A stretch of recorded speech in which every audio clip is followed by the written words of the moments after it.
Today, on Wonder History, we journey through the fascinating and often surprising evolution of bathing habits across civilizations. From the fragrant bathhouses of ancient Rome to the perfume-drenched courts of Renaissance Europe, the history of hygiene is a fascinating journey through time. Prepare to be amazed. The ancient Egyptians, living in a hot and dusty climate, were pioneers of personal hygiene. They saw cleanliness as a path to spiritual purity. Daily washing was a ritual. The Nile River, their lifeblood, served as their bathtub. Egyptians used natural ingredients like natron, a type of salt, and essential oils as cleansers. They even had rudimentary toothbrushes and toothpaste made from crushed eggshells and mint. Their elaborate tombs often depicted scenes of bathing, highlighting its importance in their lives and afterlife. While the Egyptians saw bathing as spiritual purification and the Romans turned it into a political spectacle, the ancient Greeks found a different purpose in water. For them, bathing was essential to health, balance, and the ideal harmony between body and mind. Greek citizens bathed regularly, not only after physical activity, but as part of daily self-care. Using olive oil to cleanse and invigorate the skin, they would scrape it off with a tool called a strigil, leaving the body smooth and refreshed. Greek bathhouses were modest compared to Roman ones, but they were still important social and cultural spaces. Philosophers debated ideas, citizens exchanged news, and calm waters reflected a culture that valued clarity of thought as much as cleanliness of body. This connection between hygiene and higher thinking was rooted in their belief in kalokagathia, the unity of moral virtue and physical beauty. In their tiled halls and open courtyards, the Greeks turned bathing into a meaningful ritual, one that nurtured not just the skin, but the soul. For the Greeks, water was not just for washing, it was a quiet force of renewal. Bathing was both a private ritual and a public routine, where people found time to unwind and reconnect. Public baths were often located near gyms or temples, offering a space to clean the body, clear the mind, and engage in thoughtful conversation. People of all walks of life used them, not just athletes. Politicians, poets, and merchants shared the same pools and steam-filled rooms, where gossip mixed with philosophy. A simple ritual, rubbing olive oil on the body and removing it with a strigil, became a shared language of wellness. These spaces didn't need marble columns to be meaningful. In their simplicity, they reflected what the Greeks valued most: balance, beauty, and the pursuit of excellence, both inside and out. Greek bathing culture laid the foundation for what would become Rome's iconic public bathhouses, proving that even the humblest rituals can ripple through history. Most Romans experienced bathing on a much smaller and more intimate scale at home. For many families, daily cleansing was a simple affair involving a basin of cool water and a sponge, known as a strigil, to scrub away dust and sweat after a long day. Wealthier citizens might enjoy private baths complete with heated water and perfumed oils, transforming their homes into miniature spas. But even in these private settings, bathing was never just about cleanliness. It was a cherished ritual, a time for quiet reflection, and an essential part of Roman self-care. On special occasions, fragrant herbs and oils were added to the water, turning an ordinary bath into a soothing escape. For the Romans, whether in the bustling public thermae or the quiet privacy of home, bathing was woven into the fabric of daily life, uniting body, mind, and spirit in the pursuit of well-being. Step through the grand arches of a Roman bathhouse and you'll find yourself immersed in a world where water, architecture, and society converge in perfect harmony. Here, bathing was a communal experience, choreographed as carefully as any public festival. The day began with a visit to the palaestra, an open courtyard where people stretched, exercised, and mingled, warming up both body and conversation. Inside, the journey continued through a series of magnificent chambers. In the tepidarium, bathers relaxed in warm air, their cares melting away as they chatted with friends and acquaintances. The caldarium beckoned next, its steamy heat inviting deep relaxation and spirited debate. Laughter echoed off marble walls and deals were struck in the swirling mists, but the baths were more than just a place to unwind. They were the beating heart of Roman social life. Musicians played soft melodies, poets recited verses, and philosophers engaged in lively discourse. Artists displayed their latest works, while children splashed in shallow pools under the watchful eyes of their elders. In these vibrant halls, everyone, regardless of status, could participate in the daily ritual of cleansing, both physically and socially. The baths dissolved boundaries, if only for a moment, allowing Romans from all walks of life to connect. This was the essence of the Roman bath, a symphony of voices, a mosaic of experiences, and a celebration of community, all flowing together in the sacred waters. The fall of the Roman Empire ushered in a period where hygiene practices declined in Europe.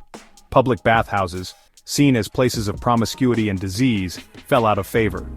People were suspicious of water, believing it could carry illness. Bathing became infrequent. Instead, people relied on perfumes, herbs, and heavy clothing to mask body odor. This lack of hygiene likely contributed to the spread of diseases, including the devastating Black Death in the 14th century.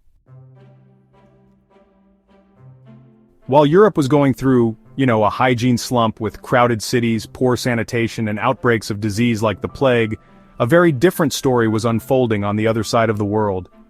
In medieval Europe, bathing was often viewed with suspicion, and public bathhouses were sometimes even closed due to fears of spreading illness. Streets were dirty, and personal hygiene was not a daily priority for most people. This period saw a decline in regular bathing, and the consequences were evident in the health and cleanliness of the population. Meanwhile, Japan was cultivating a rich and sophisticated bathing tradition that would become a cornerstone of its culture. Bathing was not just about getting clean, it was a deeply ingrained ritual, woven into the fabric of daily life. From the earliest days, the Japanese recognized the importance of cleanliness, both for health and spiritual well-being. Bathhouses known as sento and natural hot springs or onsen became central gathering places in towns and villages across the country. The Japanese viewed bathing, especially in natural hot springs known as onsen, as a cleansing ritual for both body and soul. The mineral-rich waters were believed to have healing properties, soothing aches and pains while also purifying the spirit. Bathing in an onsen was often a meditative experience, surrounded by the beauty of nature, steaming water, lush forests, and tranquil mountains. This connection to nature and the emphasis on purification set Japanese bathing apart from practices elsewhere in the world. Public bathhouses or sento became common, offering a place for relaxation and social interaction. These bathhouses were more than just places to wash. They were community hubs where people of all ages and backgrounds could gather, unwind, and connect. In the bustling cities of the Edo period, sento provided a rare opportunity for respite from daily life. The architecture and atmosphere of these bathhouses reflected a sense of harmony and tranquility, with carefully designed interiors and a focus on hospitality. Bathing etiquette was, and still is, taken seriously, with specific rules for washing and soaking. Before entering the communal bath, everyone must thoroughly wash and rinse themselves, ensuring the water remains clean for all. There are unspoken codes of conduct: no splashing, no running, and always respect the peace of others. Even today, these traditions are passed down through generations, preserving the unique spirit of Japanese bathing culture. This emphasis on cleanliness and ritual has really cemented bathing as an integral part of Japanese culture. Whether in a centuries-old onsen nestled in the mountains or a modern sento in the heart of the city, the act of bathing remains a cherished daily practice. It's a time for relaxation, reflection, and connection, with oneself, with others, and with the natural world. In Japan, the bath is not just a place to get clean, it's a sanctuary, a tradition, and a celebration of well-being that endures to this day. In the Islamic world, hygiene was, and remains, a deeply rooted religious duty, woven into the very fabric of daily life. From the earliest days of Islam, cleanliness was not just a matter of personal preference or social expectation, but a spiritual obligation. Ritual washing, known as wudu, is performed before each of the 5 daily prayers, symbolizing both physical and inner purity. This emphasis on cleanliness extended far beyond individual practice, shaping the design and culture of entire communities. Public bathhouses, known as hammams, became central to urban life across the Islamic world. These communal spaces were not only essential for maintaining personal hygiene, but also played a vital role in public health, especially in crowded cities where private bathing facilities were rare. Hammams offered a place where people from all walks of life could come together, cleanse themselves, and escape the stresses of daily life. These beautiful sanctuaries were often architectural masterpieces, adorned with intricate geometric tilework, elegant domes, and tranquil fountains. The gentle sound of flowing water and the play of light on colorful mosaics created an atmosphere of peace and reflection. For many, Visiting the hammam was a sensory experience, a retreat from the heat and dust of the outside world, and a place to rejuvenate both body and spirit. But hammams were more than just places to wash. They served as vibrant social hubs, where people gathered to share news, celebrate special occasions, and strengthen community bonds. In these steamy chambers, friendships were forged, business deals struck, and stories passed down through generations. The hammam was a place where the rhythms of daily life slowed, allowing for connection and conversation. For women in particular, the hammam offered a rare space of freedom and relaxation. Here, away from the constraints of daily routines, women could unwind, share stories, and enjoy special treatments like massages, exfoliating scrubs, and the intricate art of henna application. These gatherings were important social events, marking milestones such as weddings, births, and religious festivals, and fostering a sense of sisterhood and support. Today, the hammam tradition continues to thrive in many parts of the world, from Morocco to Turkey and beyond. Modern bathhouses blend ancient rituals with contemporary comforts, attracting locals and travelers alike. The enduring appeal of the hammam lies in its unique ability to nurture both body and soul, a living testament to the timeless value of cleanliness, community, and well-being. The Renaissance saw a revival of interest in classical learning, but not necessarily in Roman bathing habits. While Europeans rediscovered the importance of hygiene, their practices remained somewhat contradictory. People still feared water, associating it with illness. Instead of frequent bathing, they opted for perfumes, powders, and linen undergarments to mask body odor.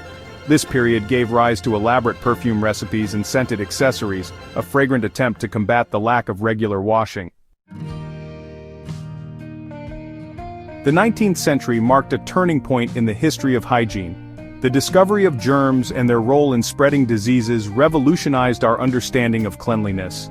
Suddenly, it wasn't just about smelling good, it was about staying alive. Public health campaigns emerged, promoting hand washing, sanitation improvements, and the importance of clean water. Soap, once a luxury item, became widely available and encouraged for everyday use. This era laid the foundation for modern hygiene practices and our obsession with germ-free environments. Today, our approach to hygiene continues to evolve. We have access to a dizzying array of soaps, shampoos, deodorants, and sanitizers. The no-poo movement encourages ditching shampoo for natural alternatives. Eco-conscious consumers are seeking sustainable and biodegradable hygiene products. Technology is also changing how we clean, with high-tech toilets, water-saving shower heads, and even self-cleaning surfaces becoming increasingly common. Our quest for cleanliness is far from over, driven by a desire for both health and environmental responsibility. From the Nile to the no-poo movement, the history of hygiene is a fascinating reminder that our ideas about cleanliness are constantly evolving. Shaped by culture, science, and technology, our cleaning rituals reflect our values and beliefs. What will the future of hygiene hold? Only time will tell, but one thing's for sure, it's bound to be an interesting wash. Thanks for watching. Like, share, and subscribe for more curious stories from history.